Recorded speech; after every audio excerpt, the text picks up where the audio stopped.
Assalamualaikum warahmatullahi wabarakatuh. Perkenalkan, nama saya Anissa Alin Syabani, mahasiswi Universitas Pembangunan Jaya, Prodi Manajemen kelas A semester 3. Dalam video tugas mata kuliah perilaku organisasi kali ini, saya akan menjelaskan tentang kepuasan kerja, stres kerja, tim kerja, pengambilan keputusan, dan juga kepemimpinan beserta contohnya. Yang pertama adalah kepuasan kerja. Menurut John R. Summerhorn, kepuasan kerja adalah sejauh mana seseorang merasa positif atau negatif tentang berbagai aspek pekerjaan.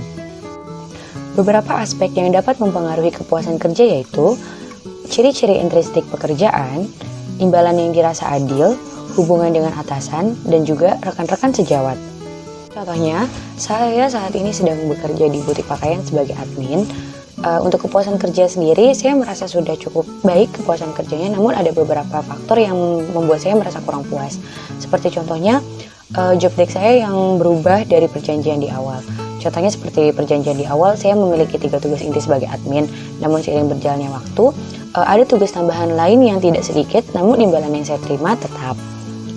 Namun, dari faktor lain, saya merasakan kepuasan kerja yang baik, seperti hubungan saya yang baik dengan atasan, hubungan yang baik dengan karyawan, dan juga fasilitas kerja yang memadai. Yang kedua ada stres kerja. Menurut Stephen P. Robbins dan Timothy Judge, stres kerja adalah suatu kondisi yang dirasakan karyawan karena beban kerja yang berlebihan, waktu yang sedikit, perasaan susah, dan juga ketegangan emosional yang dapat menghambat performance dari karyawan tersebut. Contoh stres kerja yang saya rasakan saat ini adalah ketika saya diberikan tugas untuk berbelanja kain. Saya hanya diberikan waktu 3 jam untuk membeli sekitar 7-10 jenis kain yang berbeda-beda, namun saya belum tahu mana kain yang akan pasti dibeli. Jadi saya harus berkeliling dari satu toko kain ke toko kain yang lainnya untuk mendapatkan kain yang diperlukan. Karena saya juga harus mencocokkan motif dan warnanya. Dan juga sebelum saya membeli, saya memerlukan konfirmasi dari atasan saya apakah bahan ini akan dibeli atau tidak. Dan saat saya ingin meminta konfirmasi, seringkali atasan saya sulit untuk dihubungi, sehingga pekerjaan yang saya lakukan bisa terhambat. Yang ketiga adalah tim kerja. Menurut Stephen P. Robbins dan Timothy Judge, tim kerja adalah kelompok yang usaha-usaha individualnya memberikan kinerja yang lebih tinggi daripada jumlah masukan individual. Hal ini memiliki pengertian bahwa kinerja yang dicapai oleh suatu tim akan lebih baik dibandingkan dengan kinerja per individu dalam suatu organisasi.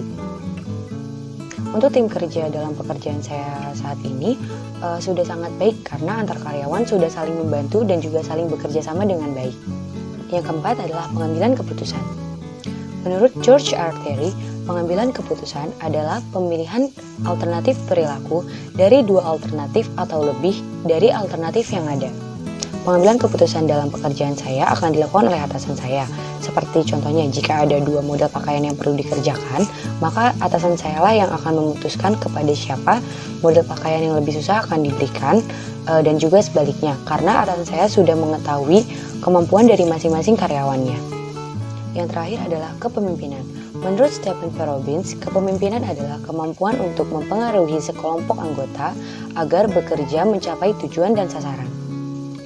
Kepemimpinan yang dimiliki oleh atasan saya menurut saya sudah cukup baik karena terbukti anggota-anggotanya telah berhasil mencapai tujuan yang telah ditetapkan. Sekian yang bisa saya sampaikan dalam video kali ini, semoga bermanfaat. Terima kasih. Wassalamualaikum warahmatullahi wabarakatuh.